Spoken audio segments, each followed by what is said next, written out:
সন্তানটা জামানার শ্রেষ্ঠ বড় ইমাম হবে, বড় খতিব হবে, জামানার শ্রেষ্ঠ বড় আলেম হয়ে যাবে।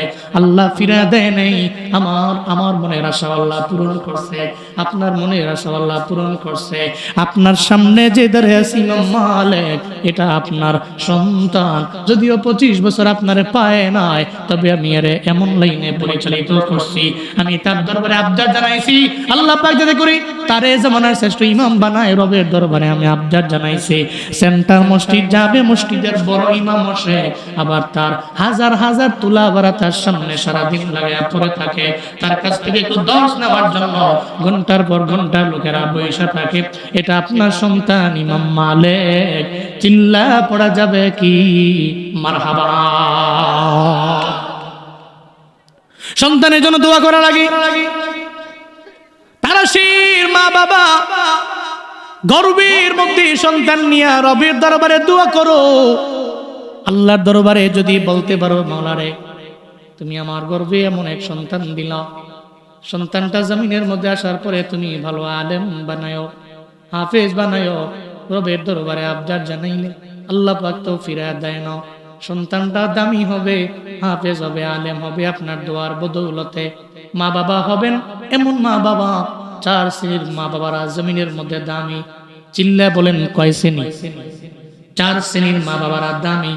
এর মাঝে 1 নাম্বার সুহাদাদের আব্বা আম্মা। সুহাদা, দ্যাট মিন্স আল্লাহ রাস্তায় জীবন দিয়ে দিচ্ছে, দ্বীনকে প্রতিষ্ঠিত করতে যায় জীবন দিয়ে দিচ্ছে। এরা শহীদ, শহীদের জামা সুহাদা।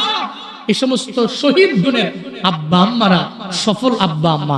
সুবহানাল্লাহ জোরে পড়া যায় না? শহীদের আব্বা আম্মারা জান্নাতি আব্বা আম্মা। এই জন্যই তো সাহাবায়ে কেরাম চিন্তা করতেন, সন্তান একটা জমিনের মধ্যে আসলেই, একটু প্রাপ্তবয়স্ক হলেই নবীর সঙ্গে দিয়ে দিব। যুদ্ধের ময়দানে যাবে, যুদ্ধ করবে, শহীদ হবে, আর আমরা শহীদের আব্বা আম্মা হব, আমরা সফল আব্বা আম্মা। এরা চিন্তা করতো আল্লাহ কখন সন্তান একটা দিবে, খালি কেমনে যুদ্ধের ময়দানে পাঠাবে। তাহলে নাম্বার 1 শহীদদের আব্বা আম্মা।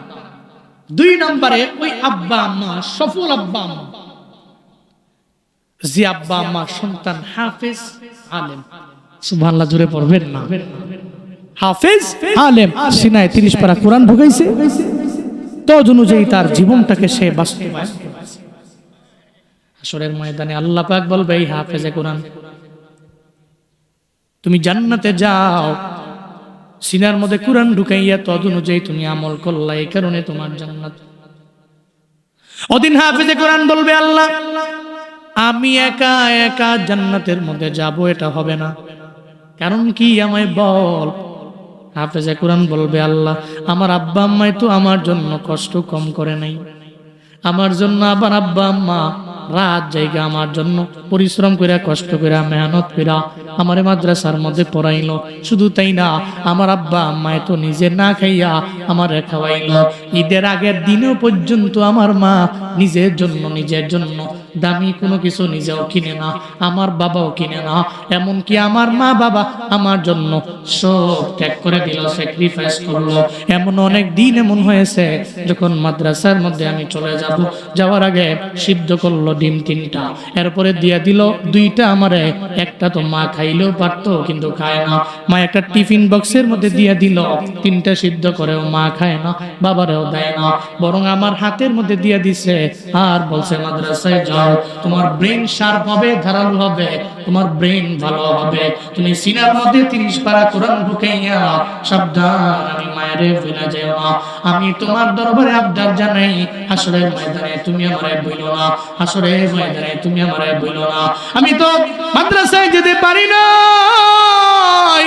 আমি তো মাদ্রাসার বারান্দায় যাই নাই রে।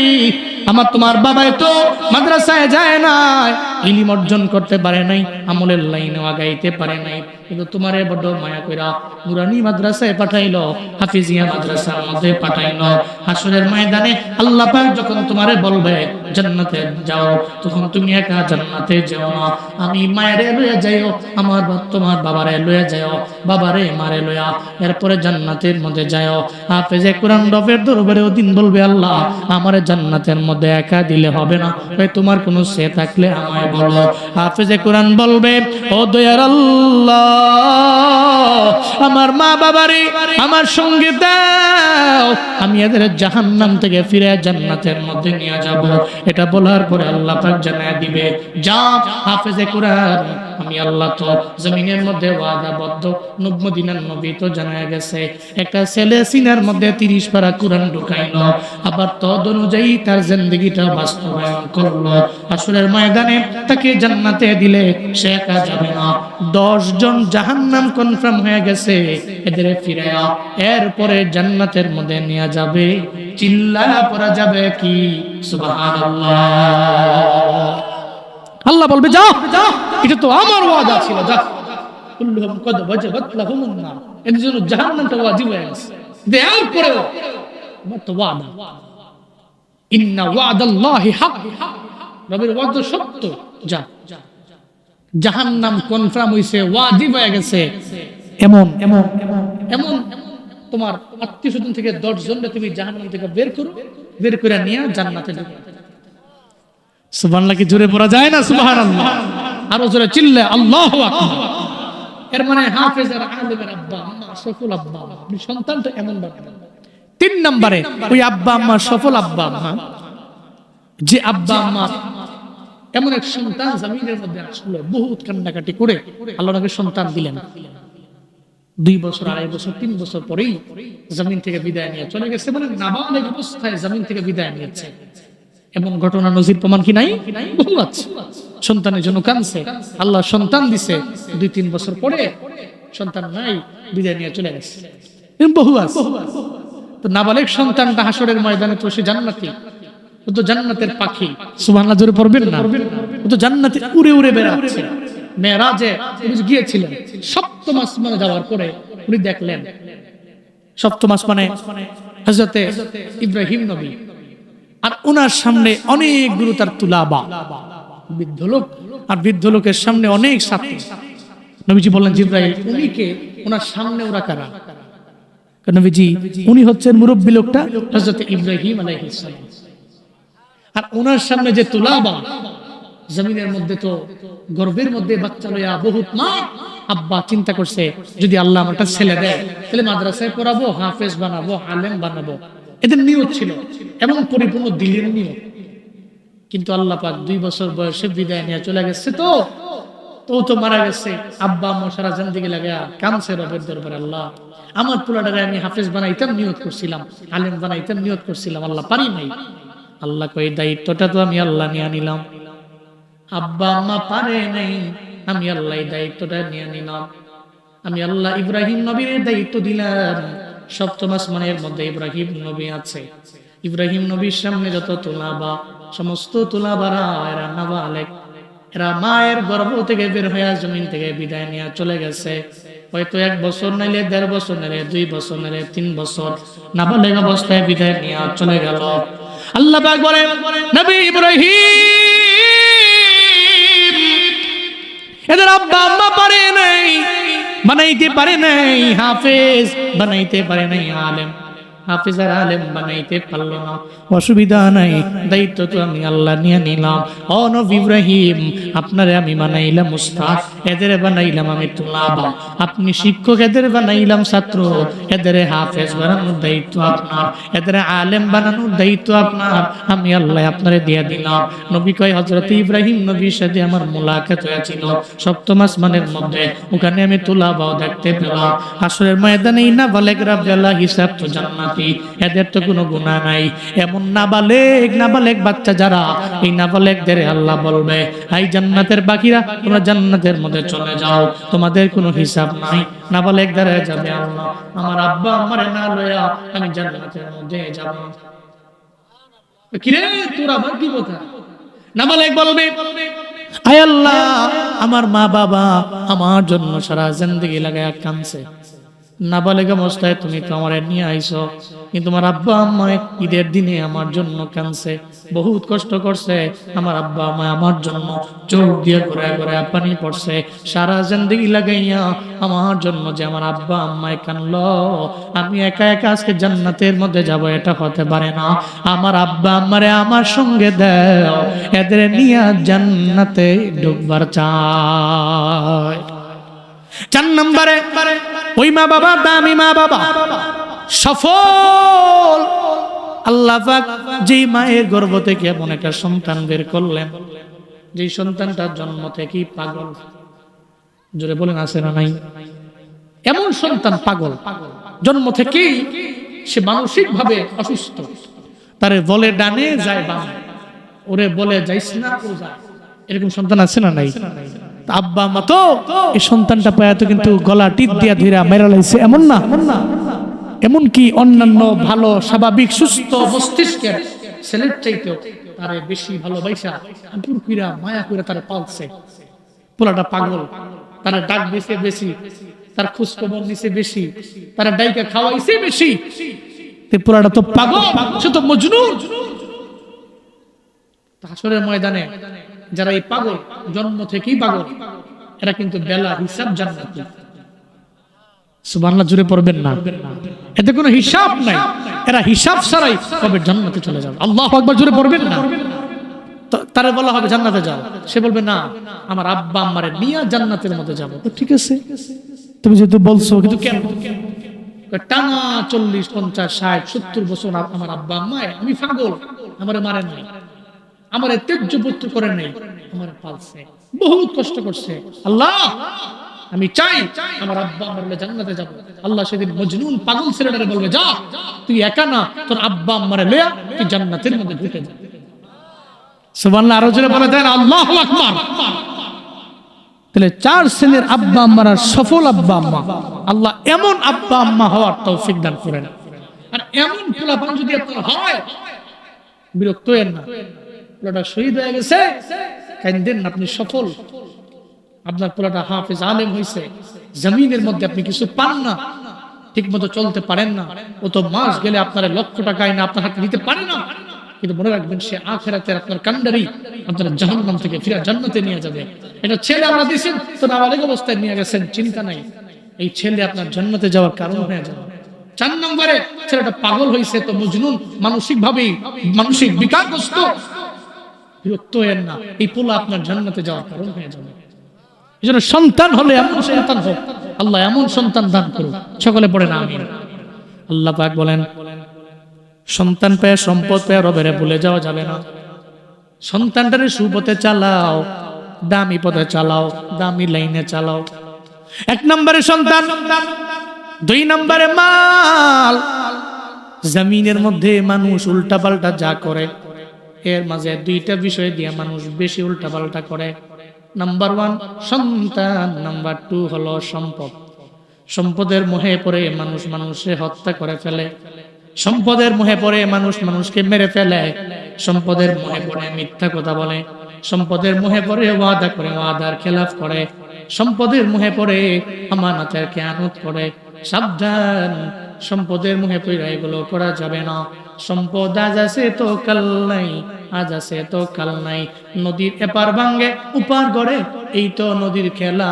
সকাল বেলার ধনীরে তুই ফকির সন্ধ্যা বেলা, কথা বলেন ঠিক কিনা?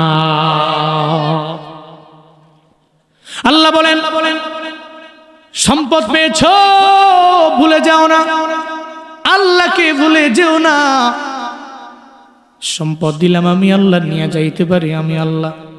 কারুন তো সম্পত্তি আমি আল্লাহ দিলাম, নিয়েও গেলাম আমি আল্লাহ। কারণ তো ছিল বড় গরিব, বড় লেভেলের অসহায়, কিন্তু আল্লাহ পাক সম্পদ দিয়ে আবার কেড়ে নিয়েছেন কি নেন নাই?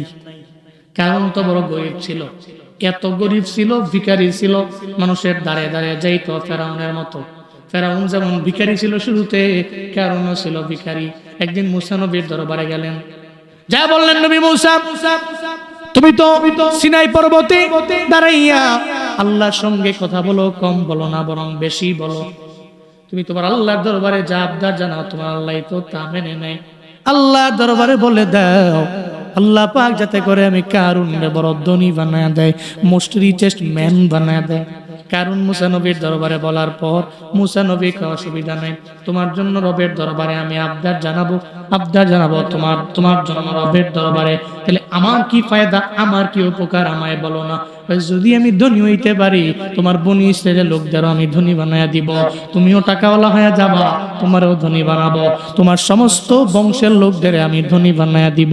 জমিনের মধ্যে সমস্ত জালেমেরা বড় লোক হওয়ার আগে এমন কথা বলে, নেতা হওয়ার আগেই তো এমন বলে। নেতা হওয়ার আগে মনে হয় মুসাফা করলে মনে হয় কুলবালিশ, খালি ভোটটা আমারে দিও, নির্বাচিত আমারে বানাইও, দেখবে এলাকার মধ্যে রাস্তাঘাট একটা উল্টা পাল্টা থাকবে না। নির্বাচিত হওয়ার পর যেই হাতের দিয়ে কুলবালিশের মতো মুসাফা, আবার ওই হাত দিয়ে এই ব্যক্তির পিঠের মধ্যে থাপ্পড় মারে, গালের মধ্যে চড় মারে, আছে না না? ভোটের আগে হয়ে যায় এক পরে আরেক। কারণ কয় তোমার রব যদি আমারে ধনী বানাইতো তাহলে আমি তোমারে ধনী বানায় দিতাম, তোমার বংশের লোক যারা বনি ইসরাইলের সমস্ত লোকদেরকে আমি ধনী বানায় দিতাম। তুমি খালি রবের দরবারে আবদার জানাও। আল্লাহর দরবারে মুসা নবী তার কথা শুই না ভালো লাগলো, সিনাই পর্বতে গিয়া বলো আল্লাহ তোমার সাথে আমি কথা বলি, কম বলি না বরং বেশি বলি, একটু কি কারণে সম্পদশালী বানায় দেওয়া যায় না, ধনী বানায় দেওয়া যায় না? আল্লাহ কয় নবী মুসা আমি রবের খাজানায় তো কমতি নেই, আমি আল্লাহ তো সম্পদের মালিক, এমন সম্পদ আমার দুনিয়ার সমস্ত মানুষেরা ফকির, সমস্ত মানুষেরা গরিব, সব আমার দরবারে ভিখারি, সবচেয়ে বড় ধনীকে আরো জোরে বলেন ধনীকে। আল্লাহ পাক বলেন আনতুমুল ফুকারাউ ইলাল্লাহ আল্লাহু হুয়াল গানিয়ুল হামিদ। চিল্লায়া জোরে করে পড়েন আল্লাহু আকবার। আল্লাহ পাক বলেন জমিনের লোকেরা আনতুমুল ফুকারা, জমিনের মধ্যে তোমরা সব হলে গরিব, আমি আল্লাহ হলাম ধনী, এতে কোনো সন্দেহ নাই। আমি আল্লাহ গনি এবং হামিদ, আমি আল্লাহ ধনী এবং প্রশংসিত, আমি আল্লাহ। আল্লাহ কয় আমি আল্লাহ তো সম্পদের মালিক, আমি আল্লাহ তো ধন দৌলতের মালিক। এই তোমরা গরিব, আমি আল্লাহ ধনী। আল্লাহ কয় নবী মুসা তাহলে কারুনকে আমি আল্লাহ সম্পত্তির মালিক বানায় দিলাম। এখন কারুন যখন সমস্ত সম্পত্তির মালিক হইয়া এত এত ভাব নিয়ে নিল, মুসা নবীর দরবারে একদিন যায়, যে মুসা নবীরে কয় হু আর ইউ? মুসা নবী কয় তুমি আমার দোয়ায় আল্লাহরে বলছি আর তুমি ধনী হইছো, তুমি আমারে বলো হাউ আর ইউ, তুমি কো হু আর ইউ? কিরে কারণ সম্পত্তির মালিক হইছো, কে বানাইছে? তো নিজে নিজে হইছে। নাউজুবিল্লাহ, জোরে কয় না। দিন দুপুরে এমন মিথ্যা কথা পৃথিবীর মানুষ বলতে পারে? কারণ কয় সম্পত্তির মালিক আমি নিজে নিজে হয়ে গেছি। এটা বলার পরে তো হযরত মুসা পয়গম্বর কয় খাইছে রে, এত পোল্টি লিয়ে লইছে, এর জন্য আমি দোয়া করছি রবের দরবারে, ধনী হইছে, তো পোল্টি মারছে। কয়েকদিন পরে কারণ চিন্তা করে ধন সম্পদের মালিক তো হইলাম, এখন তো মোটামুটি মুসারে কয়েকদিন পরে যদি আমি এমন তেমন না দিই, টাকা পয়সা যদি না দিই, ঠিক মতো যদি ইনসাফ না করি, রোডঘাট যদি না কইরা দিই, তাহলে তো ফুলাফান লইয়া আসার আন্দোলনে নামবো, আর আন্দোলনে নামলে তো আবার হেলিকপ্টার দিয়ে আমার মামু বাড়ি দিল্লি যাওয়া লাগবে। চিন্তা করে আগে ফুলাফান দিয়ে মাইরা লই, ফুলাফান দিয়ে জন্য মারতে হবে, এই চিন্তা করতে লাগলো। কারণের মনে চিন্তা। কারণ কয় মুসা নবীরে যেমন একটা ঝামেলায় ফেলা, এমনি ফেলাবো যুগে যুগে যেই নিয়মে চলে, নারী কেলেঙ্কারিতে ফাঁসাইয়া মুসারে মাটি অর্ধেক গাইরা পাথর নিক্ষেপ করে হত্যা করব। নাউজুবিল্লাহ, জোরে পড়বেন না। দৌড়ে চলে গেল একটা নারীর দরবারে। ওই নারী এত লেভেলের খারাপ, বেশ্যাপতিতা নারী মহিলা। তার দরবারে যায় কয় তুমি আমার চিনো? কয় চিনি। কয় কে? কয় জামানার শ্রেষ্ঠ বড় ধনী তুমি। কারণ সম্পদের মালিক আমি, ধন দৌলতের মালিক আমি। তুমি যদি আমার কথায় আমার কমিটমেন্টে আসতে পারো, তুমি মুসা নবীর দরবারে গিয়ে বলবে যে মুসা আমার সঙ্গে খারাপ কাজের মধ্যে লিপ্ত হয়ে গেছে, মুসা আমার সঙ্গে জেনা করেছে, যদি তুমি এটা বলতে পারো যা লাগবে তোমায় দিয়ে দিব, তুমি তো চিনো আমি সম্পত্তির মালিক, আমি তো বড় ধনী। এটা বলার পরে মহিলা কয় আমরা তো সম্পদের লোভেই তো কাজ করি। পতিতা মহিলা এর চাইতে আবার ভালো কি বলতে পারে? পতিতা মহিলা কয় তোমার কমিটমেন্টে রাজি হইলাম। এরপরে মুসা নবীর দরবারে কারণ একদিন যায় কয় নবী মুসা একটু বলে এটা বিচার করবেন, বেবিচারের বিচার, জেনার বিচার করবেন, একটু পরে করবেন, একটু বলেন না আগে আমায় জেনার বিচার করবেন। অন্যের বেলায় যে বিচার করবেন আপনার বেলাও কি সেই বিচার হবে? অন্যের বেলায় যে বিচার হবে আমার বেলাও তা হবে। তাহলে যদি অন্য জেনা করে অন্যের বেলায় যে বিচার, যদি আপনি জেনা করেন আপনার বেলায় কি বিচার হবে? নাউজুবিল্লাহ, জোরে পড়বেন না। মুসা নবী বলতে লাগলেন আস্তাগফিরুল্লাহ, আমি জীবনেও কোনোদিন তো জেনার লাইনে যাই নাই। হাই কারণ তুমি কি বলো? আমি তো বেবিচার করি নাই, আমি জেনা করি নাই। কারণ আমরা তো এমন লাইনের না, রবের ভয় তো আমাদের দিলের মধ্যে আছে। তোমরা নিজেদেরকে যেমন মনে করো অন্য কেউ নিজের মতো মনে কইরো না, কারণ কেউ অসুবিধা নাই, প্রমাণ হয়ে যাবে। একটু বলেন না অন্যের বেলায় যেই বিচার আপনার বেলায় হবে কেমন বিচার? অন্যের বেলায় হবে যেই বিচার আমার বেলায় হবে সমপরিমাণ বিচার। وَإِذَا حَكَمْتُمْ بَيْنَ النَّاسِ أَن تَحْكُمُوا بِالْعَدْلِ চিল্লা পড়েন আল্লাহু আকবার। আল্লাহ পাক বলেন বিচার কার্য ফয়সালা করা হবে।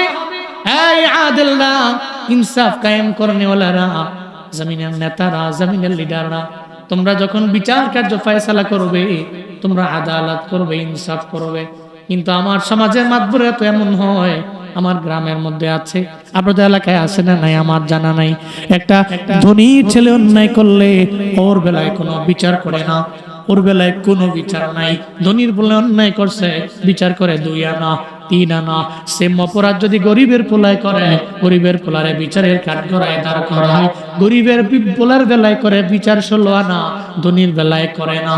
এমন মাতবর আছে না? ইমামে আদেল হতে পারে না। হযরত মুসা নবী বলে কারণ রে, আমরা তো এমন নবী, অন্যের বেলায় যা বিচার করব নিজের বেলাও তো তাই করব। তাহলে তুমি বলো তুমি কি জন্য আমার দরবারে আসলা? নক করে দিল, সঙ্গে সঙ্গে নক করার সঙ্গে সঙ্গে আসলো ওই যে ভাড়া করা পতিতা বেশ্যা নারী চলে আসলো। কয় এই মহিলা, এই বেশ্যা নারী তুমি বলো না মুসা তোমার সঙ্গে কি করলো? জেনার কাজের মধ্যে নাকি লিপ্ত হয়ে গেছে। ওই মহিলা বলতে যাবে এমন একটা অবস্থায়, আল্লাহ তো চায় না নবী মুসারে আমার আল্লাহ লাঞ্ছিত করবে, অপমানিত করবে, কারণ সে তো করে চক্রান্ত, ওদিকে আমার আল্লাহ করে পরিকল্পনা। কারুনের সঙ্গে আছে টাকা, মুসা নবীর সঙ্গে তা নাই। মুসা নবীর সঙ্গে একজন আছে, চিল্লায়া বলেন তার নাম। কারুনের সঙ্গে টাকা, হযরত মুসা নবীর সঙ্গে আল্লাহ চায় না নবী মুসা ঝামেলায় পড়ে যাক, আল্লাহ তো এটা চায় না। এমনকি কারণ যে চক্রান্ত করলো ওই চক্রান্তের বেড়াজালের মধ্যে ফেসে যাক, আল্লাহ তো এটা চায় না। ওয়া মাকারু ওয়া মাকারাল্লাহু ওয়াল্লাহু খায়রুল মাকিরিন। চিল্লা পড়েন আল্লাহু আকবার। আল্লাহ পাক বলেন মাকারু, এরা চক্রান্ত করলো, মাকারাল্লাহ, এরপরে আল্লাহ পাক করলেন পরিকল্পনা, আল্লাহু খায়রুল মাকিরিন। আল্লাহ চাইতে সর্বোত্তম পরিকল্পনাকারী জমিনের মধ্যে আর কেউ তো হতে পারে না। চক্রান্ত করলো কারণ, মুসা নবীর পক্ষে দাঁড়ায় গেল আল্লাহ। আল্লাহ কয় জবান তো কথা মানে আমি আল্লাহ, প্রত্যেকটা মানুষের অঙ্গ প্রত্যঙ্গ কথা মানে আমি আল্লাহ, একটা মানুষের চোখ কথা মানে আমি আল্লাহ, একটা মানুষের কান কথা মানে আমি আল্লাহ, একটা মানুষের ব্রেইনও কথা মানে আমি আল্লাহ। আল্লাহ পাক বলে এই বেশ্যা নারী, তোর জবান আমি আল্লাহ দিয়েছি, এই জবান দিয়ে তুমি যা বলবে আর উল্টাটা বের হয়ে যাবে, কারণ আল্লাহ জবানটা আদেশ করে দিল। এখন মহিলা যতই বলবার চায় বলতে পারে না। মহিলা সঙ্গে সঙ্গে মুসা নবীর দরবারে সত্যটাই বলে দিল, নবী মুসা, আমি আপনার দরবারে একা আসি নাই, বরং কারণ আমাকে সম্পত্তির লোভ দেখায় আপনার কাঠগড়ার মধ্যে আমার দাঁড় করাইল। আমাকে বলতে বলেছে আমি আপনার সাথে জানার কাজের মধ্যে, ব্যভিচারের মধ্যে আমি লিপ্ত হয়ে গেলাম, এটা আমাকে বলার জন্য বলেছে। এটা বলার পরে মুসা নবী কয়, কিরে কারণ তুই বলে এরে ভাড়া করে আনছো? না, ভাড়া করে আনছি না। কি মহিলা কি কয়? কয় না, কারণ ভাড়া করে আনছে। পড়ছেনি বিপদে, পড়ছেনি। এবার মুসা নবী কি ঠান্ডা না গরম? কি কম গরম না বেশি গরম? সমস্ত নবীদের যা রাগ এর চাইতে বেশি রাগ মুসা নবীর রাগ। সুবহানাল্লাহ জোরে কয় না? কি রাগটা কম না বেশি? ফেরাউনের বাবুর সিরে এক থাপ্পড় দিছে, জমিন থেকে বিদে হয়ে গেছে। দেখ মাইরে লেগে থাপ্পড় দিয়ে। কঠিন দাগে নবী ছিলেন। শুধু তাই না, মুসা নবীর কি রাগ ছিল। মালাকুল মউত আল্লাহ বললেন, যাও মুসা নবীর দরবার থেকে রূহ কবজ করে নিয়ে আস। তো মালাকুল মউত আসলেন, দরওয়াজায় দাঁড়াইয়া পারমিশন না নিয়ে ঢুকলেন। যা কয়, ইয়া মুসা আনা মালাকুল মউত উকিলা বিকুম, তোমার রূহকে কবজ করার জন্য আমি চলে আসছি। মুসা নবী কয়, তোমার পরিচয় কি? তোমার পরিচয় হলো আমি মালাকুল মউত। এক থাপ্পড় দিছে, এক চোখ কান হয়ে গেছে। এবার তো সৈয়দ ধইরা মালাকুল মউত রবের দরবারে হাজির। আল্লাহ মানবের সুরতে মুসা নবীর দরবারে গেলাম, উনার রূহ কবজ করার লিগা উনি এমন চোর মারছে, চোখ তো কান হয়ে গেছে। সব নবীর দরবারে যাও, আমার এই নবী তো একটু গরম নবী, অনুমতি না লইয়া গেছে।